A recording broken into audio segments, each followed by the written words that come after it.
Hey, good morning. I'm Patricia Murphy. It's Friday. This is Seattle Now. This week, we finally have a winner in the hotly contested mayor's race. Washington's chain restaurants are charging you more than anywhere else. And Sound Transit has a new merch drop just in time for the holidays. Arts reporter Jas Keimig and stranger reporter Nathalie Graham are here to break down the week. But first, let's get you caught up. The state plans to launch a new resource to address wage theft. State Attorney General Nick Brown says the new Worker Rights Unit will bolster the enforcement of Washington's minimum wage laws, overtime protections, and other labor violations. Brown says the new unit will emphasize working with low and moderate income workers who may be reluctant to file complaints. The Seattle Public Library is looking for its next Writers in Residence. Check it out. As many as 65 writers will have a dedicated space in the library to work on projects, as well as access to research and other resources. The year-long residency begins next March. It includes a public reading where writers can showcase their work. The deadline to apply is tonight at 5 o'clock. And Carey Hall is having its grand opening tomorrow. The former home of the Cornish College of the Arts was acquired by Seattle Theater Group last year. STG runs venues like the Paramount, Moore, and Neptune theaters. Carey Hall will offer low-cost rental space, including dance studios. The Capitol Hill building will also be home to STG's arts education programs. The grand opening begins at 11 on Saturday. There'll be live performances, arts activities, and workshops. Check back for more headlines on tonight's episode of Seattle Now. It's Friday again, and this week has been so boring in this city. Yep, nothing to talk about at all here.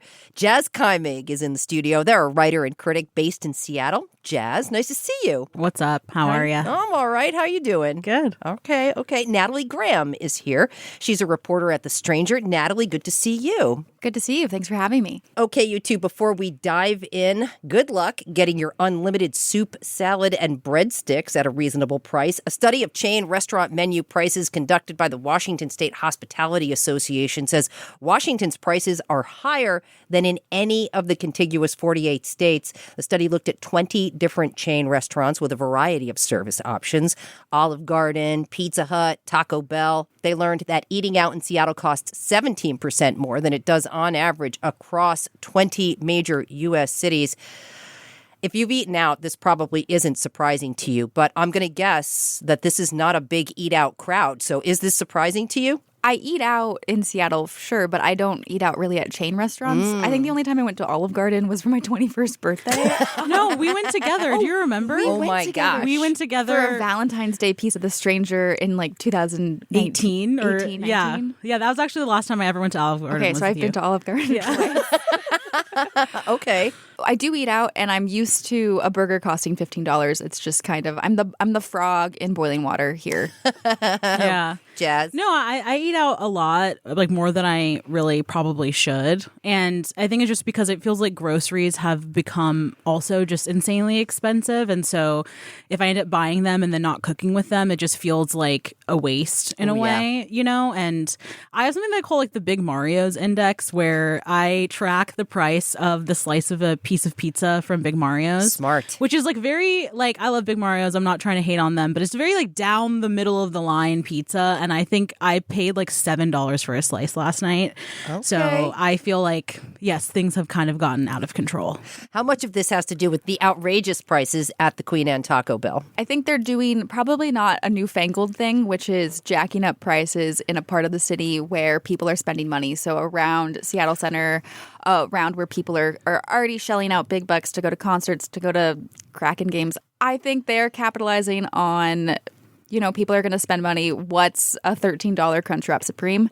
The fact that Seattle is topping this list nationally, maybe these chain restaurants think that Seattleites just are flush with cash and are going to spend extra money. And San Francisco is number one. Right. And we're kind of soul sister cities in terms of like tech money and losing our culture kind of thing. So. The Seattle Times says a Denny's Grand Slam, which includes pancakes, eggs, bacon, and sausage links, costs $16.29 in Seattle compared to $11.79 in Austin, Texas. Yeah. Who is going to Denny's in this city? That was, you know well, what? I was had going that to say question that. in here. You're a specific crowd if you're going to Denny's. Yeah. They're not going to Beth's? Yeah, no, exactly. I feel like Seattle does not have like a ton of chain restaurants in general, at least like the Olive Garden, the Denny's, that type of thing. And so I feel like you do pay a premium for wanting to go to something that I feel like a lot more Americans have greater access and choice to, you know? So I find that very interesting. Yeah. Seattle Times reported last month about how some restaurants are pivoting to menus with lower price points. Does that speak to you? Speaks to me a little bit. I mean, I like mid-tier food just fine, but I don't want to pay top dollar for it. Yeah, I'm game if they're going to make me pay less. Yeah. Right. Give me the dollar menu. But honestly, like I have like one beer, I have one Bodhi, and I'm like, you know what? I'm getting an app, I'm getting a main, and sure, let's split dessert. It's a sunk cost. It's a sunk cost. Like I'm already here. This is economic. Yeah. That's it. It's the loss leader. Yeah. That is great. All right, on to the big story of the week, you two. Seattle incumbent Mayor Bruce Harrell has officially conceded. Progressive challenger Katie Wilson is Seattle's new mayor, which is notable. The city hasn't reelected a mayor since Greg Nichols in 2005. Seattle has its first millennial mayor. What does that say to you besides millennials are growing up? You know, I feel comforted knowing that my mayor potentially also grew up watching SpongeBob SquarePants. It means our values are very similar. Yeah, I agree with that. Millennials are growing up. You're right. It's really not that crazy to me. Zohran Mamdani in New York is 34. Yeah. So I'm kind of like, okay, what is Katie, 43? That seems old enough. Yeah. It's like about time, honestly. I feel like Gen Xers and boomers are still very much in public office in a really big way. And is that a problem, Jas? I mean, I think it's a problem in the sense that, yeah, I think there needs to be more diversity of voices. Yeah, it's time. It's time for the younger generation to hold office. And I think we saw that down the ballot. We had a lot of younger first-time electeds and younger people running for office again. Mm-hmm. And that's attractive to younger people seeing themselves represented on the ballot. Yeah, I want to talk a little bit more about what that means to see yourself on the ballot, right? Because certainly around the country, age did play a big role in key elections like you mentioned in New York, New Jersey, and Virginia. The young voter turnout was really, really strong. And we don't have the numbers yet, but UW News Lab reports an uptick in youth involvement across 11 ballot boxes in the city. They say it's partially because the age of key candidates was closer to their own. This is very interesting to me. Young people seem to have shown up more, but people across Seattle showed up as well. King County elections predicted 45% voter turnout. As of Wednesday, it's 55% of registered voters who cast a vote for mayor. 55% of voters in an odd election year where officials were worried about turnout. I say a 10% increase is real and something got captured there. Yeah, I definitely agree. This is a crazy amount of turnout for an odd year election. That shows that people are engaged. That shows that people want to use the power that they have, which is voting.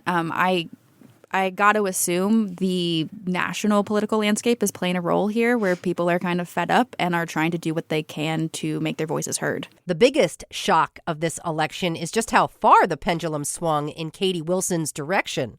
Bruce Harrell was up by 7 points in last Tuesday's first drop, Wilson ultimately winning. This happens all the time in the city. Later ballots lean more progressive. Know who else leans more progressive? Young people. They also tend to vote later and use drop boxes instead of mailing their ballot back. Our producer speculates that this is because young people hate mailing letters. I would agree with that. Come Even on, though I this do is love blowing to my mail. freaking mind. Yeah, I mean, I'm not really a young person anymore, but I also think the fact that like there's not really a communal like thing that you do to go vote, you know? And so kind of waiting for the last minute, and there's like the people there, they have candy sometimes and everyone's, on their bike and they're like, stuffing it in the box. It feels more like, oh, we're going to go somewhere and vote, versus like I'm just tossing it in, 2 weeks before. Okay, that makes more sense to me than I don't like mailing letters. I agree with that. Election day here is kind of anticlimactic, especially if you're a first-time voter and you like have this idea of voting exciting being like going to a polling place and you get the I voted sticker. I'm pretty sure we only got I voted stickers in like the last 3 years. Yeah. I Somebody love the fact I check voted that. sticker. So yeah, I think they're trying to make Election Day feel like an event. I think I say we. I also am probably not a young person anymore. In my heart, in my spirit, I am. But young people are procrastinators. They're on top of maybe not mailing letters. They're bad with mail. Yeah. I'm terrible with mail. Oh my gosh. So maybe they haven't seen their ballot. But as far as ballot boxes go, I think they're also just where young people are. Ballot boxes in the city are in the dense urban environments. Yeah. You can walk and drop off your ballot. It's very easy. And you know it's going to be counted. You don't have to guess if USPS is going to mess up with the new postmarking rules that came this year. So it's a certainty thing. Well, can confirm that my 19-year-old was the last person in my household to vote this time around. Loving the drama, the suspense, That's what it is. They're chaos agents, these 19-year-olds. We also talked about this razor-thin margin. Fascinatingly, Axios Seattle also says this 0.71% gap, if it holds, would be the second closest mayoral election in city history. In 1906, William Moore won by 0.1%. Could you imagine a race separated by 0.1% today? People would go bananas. Yeah, 100 years ago, 120 years ago. Is that how many people lived in this city? Yeah, I know. I was like, so 4 people. How would you even cover a 0.1% race? Yeah. Carefully. Ballot by ballot, yeah. Yeah, a hand count. Does this put in perspective how kind of bonkers this vote margin is, though? Oh, definitely. I was surprised by how, and maybe that's naive of me, but I was surprised by how razor thin the margins were in the mayoral race.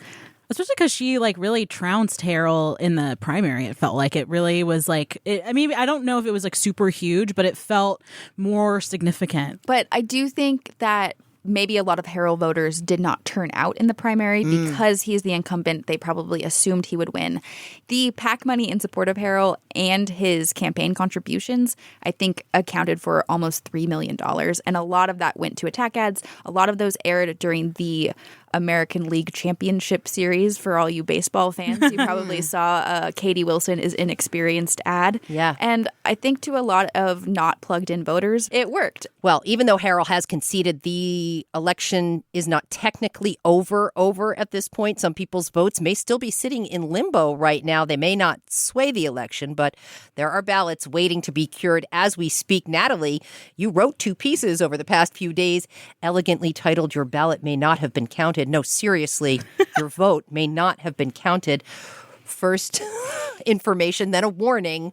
I did check my ballot after your first story, so. Oh, I'm glad to hear that. Yeah. King County Elections is sitting in a back room trying to cure ballots of all these diseases. And the diseases are signature issues. People are signing their signatures in ways that don't match the signatures that King County Elections have on file, or they're forgetting to sign their ballot entirely, which did happen to me last election. I can't judge these people. But yeah, so in a typical election, King County Elections told me that around 50% of these voters with challenged ballots will end up rectifying the issues and their ballots will count. Though in a more contested, tighter race such as this one, that number could grow because campaigns are telling their supporters to check their ballots. You've got reporters like me saying multiple times to check their ballots. And I think the best example of this is that in the 2021 recall Sawant election, King County Elections saw 67% of voters fix their ballots. Oh, wow. I think I've been perfect every time. I have a problem impressive. every time I sign my ballot. I get signature anxiety. Because I'm like, you got to sign it just like you signed it last that time. in the DSM-5? And I kind of start to freak out halfway through. Yeah. And it just becomes a total mess. So you've had issues. I have had issues. And I have to say, when King County Elections called me, they were the nicest, sweetest. They were so happy. Thank you for picking up. Oh my gosh, we're going to get... No, they were the nicest. Oh, they called you. Yes, So I think on they my cell must phone. know my generation. And so they texted me. Oh. And that was helpful. That was great. I don't have to talk to a human. The link is right there. I can sign my signature with my finger on my phone. You have to do it like 5 times so that they can like Yes, I remember this whole process. They were so lovely about the whole thing. If Elections is trying to reach you, please get back to them because they're just trying to do their job and they're lovely, lovely people. All right, moving on to our next topic. If you're getting on a flight in the next couple of weeks, I am sorry and good luck. The chaos at SeaTac Airport has been palpable this week, just in time to mess up your Thanksgiving travel. Despite the shutdown officially coming to an end, Transportation Secretary Sean Duffy said this week that flight reductions may not end immediately. CNN reporting there will likely be a residual effect as airlines ramp operations back up. Do you have holiday travel you're worried about? Have you changed your plans? I do have holiday travel. I don't ever go anywhere for Thanksgiving because I don't love – I think it's a stupid – okay, Thanksgiving is my least favorite holiday, but I do – sorry, that's a different point entirely. But I do think it's a ridiculous time to travel because you maybe only get a day off. You're just asking for it. Yeah, you're just asking for it. But I am going down to Los Angeles to spend time with my family down there. And that flight is in a week and a half. But I weirdly have this sense of calm about it because I think it's kind of funny if something goes wrong. I'm like, it'll be a good story. I don't know. That maybe is just like... you are a better person than I am. No, it'll be stressful if I'm there. It'll be stressful if it happens. But the prospect of... It'll feel very like... I don't know, planes, trains, and automobiles. Oh, my gosh. Great movie. I have done that in college, traveling from Boston to New Jersey. All of the flights getting snowed out, ice on the runway, ran to the rental car counter, ended up renting like the last car I could possibly get my hands in, stuck in a snowstorm on 95 in East Lyme, Connecticut. Brilliant memory. See, it's a memory. Yeah, that's you're telling really a story. That's my own planes, trains, and automobiles. You're telling the story. I wouldn't have a story to tell if I just got on my plane. Jas, I have no stories. I have no stories to tell. Smooth travel? Yeah, because I mostly stay in town for the holidays. I mean, I think this year I'm going to go on an international vacation, but I always feel like those are on like a completely different kind of like sphere than domestic stuff. Yes. But this, if I had to travel, this would cause me an insane amount of anxiety just because I have flight anxiety. Oh, yeah. Like this plane's going to crash. And so the idea that there's not enough air traffic controllers or whatever, I would be in pieces. I don't know what I would be doing. Sure. You're reminding me that, when you prep for holiday travel, you do have to kind of go in with an attitude, right? Because you just have to expect that things are going to be a little unhinged these days. What is your strategy for traveling? It's me versus everyone. Truly, like I feel like I'm a very like chill, communal person, but as soon as I step foot in the airport, I have an attitude. I'm trying to be as disrespectful to authority as I possibly legally can, and I am going to sit down next to the plug, and I'm not going to get up for anyone else. Okay, all right. So I was gonna say I'm similar, but it turns out I'm not. I want to get to the airport at least 2 hours early. Yes. Because that's the only thing I'm doing that day. Like, even if I have work, even if I am scheduling the flight around something else, all I'm thinking about is getting to the airport. So I might as well get to the airport as soon as possible. But I think I'm pretty pliant in the airport. I'm really just, I follow the rules. I want to be the best in the TSA line and the fastest, which I am. And I want to board first. I want to be, and so my husband is the opposite, and he wants to show up late to the airport. He wants to board last. Oh, wow. I board without him. No way. do? That's kind of love baller, it. honestly. Yeah, I'm just like, I don't want to wait until they call me. King 5 says daily delays have been in the triple digits. Cancellations have ranged anywhere from 29 to 54 over the past few days. Even though the federal government shutdown is over, more than 50 flights were canceled out of SeaTac on Thursday. Many of the cancellations have impacted small domestic and regional flights. Interesting local detail. Seattle Times says SeaTac has been prohibited from allowing private jets to take off and land. Plenty are now doing business out of nearby Boeing Field. I guess those tech guys, they don't want to wait for their flight. They just book a private plane. The government shutdown has been forcing TSA agents and air traffic controllers to work unpaid, leading to long wait times at security and the delays and cancellations we just talked about. I can see delays on the board right now at Payne Field and Everett, but that volume is so much lower at Payne Field. That might be the secret sauce for the airport delays. I wonder about Payne Field at Thanksgiving. You'll never catch me going up to, where's that, Everett? Edmonds? You'll never catch me going to Everett. I went once, and it was kind of like surreal. It was like flying out of someone's living room. The Port of Seattle has had to get creative in taking care of federal employees as well who are working without pay right now, including opening a food bank and hosting a resource fair. Similar things going on up in Everett, though Natalie would not know that. I'm blind Going to the airport is usually a challenging experience. Everyone has a crazy airport story. Do rough periods like this give you an appreciation for the TSA agents? Jas, I don't want you to answer. I do. I want to hear their answer. I mean, I just get so frustrated with TSA agents because it truly is just security theater, you know? It doesn't work. And it doesn't work. And I've had accidentally brought prohibited items with me through, security, like a big lotion or something. It just is a frustrating humiliation ritual that I have to go through to get on a flight, you know? And I just don't want to do that anymore. They took my razor, which didn't matter to me, but it was one of those reusable ones when I was flying out for my bachelorette trip. And I for whatever reason, I was like, okay, I can remove the blade. Is that okay? He was like, no, you'll have to go all the way back through the security line and remove it there and then go through. I started crying for no reason. I was like, are you this cruel? Yeah. Damn, all over a razor. Well, anyway, thanks to the TSA guy in Newark Airport, I did get through with my New York pickles. Anyway, one last thing before we go. We talked in the spring about Sound Transit's merch shop. Jas, you were actually here for this episode. Good news for the transit nerd in your life. They've just restocked with new stuff just in time for the holidays.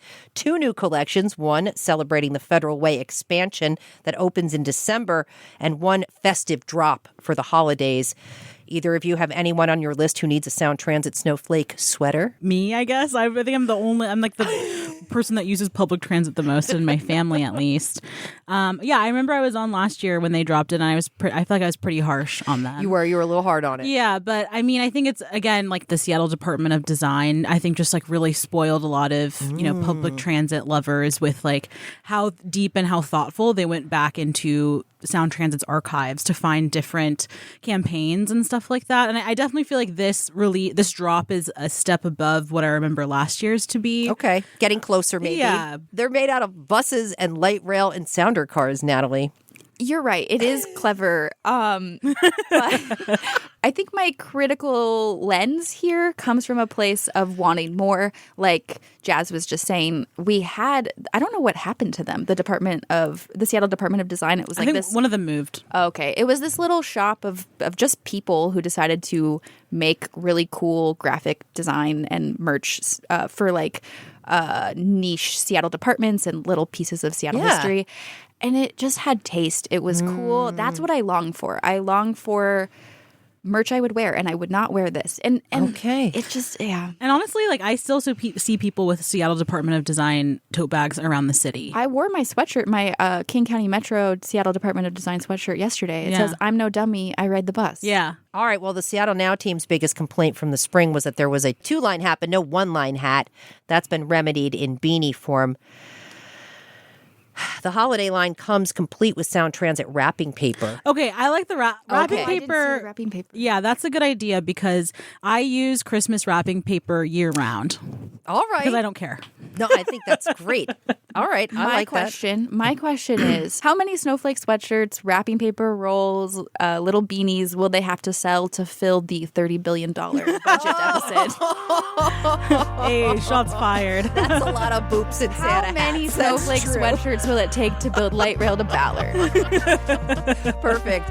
And we are going to leave it there. Jas Keimig is a local writer, and critic Nathalie Graham is a reporter at The Stranger. Good to see you, Nathalie. Thanks. It was a lot of fun. Thanks, Jas. Thank you. Appreciate you listening to Seattle Now. Today's episode was produced by Vaughn Jones. It was edited by Caroline Chamberlain Gomez. Our production team also includes Brooklyn Jamerson Flowers, Andy Hurst, and Paige Browning. Greg Kramer does our theme music. Seattle Now and KUOW Public Radio are members of the NPR network. I'm Patricia Murphy. See you soon.